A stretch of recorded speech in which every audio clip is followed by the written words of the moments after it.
பெருக்கல் வகுத்தலுக்கு கூடும் நேரம் வழி இருக்கு.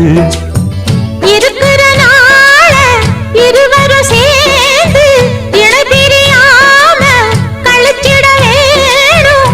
ஏதோ ஏதோ சொல்ல தோணும். அட உன்னோட உன்னான மூணாகும். அது இப்போதும் எப்போதும் தேனாகும்.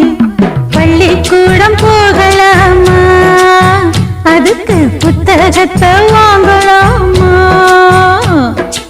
எல்லோருக்கும் நல்ல பாடம் சொல்லாமலே புரியும் பாடம்.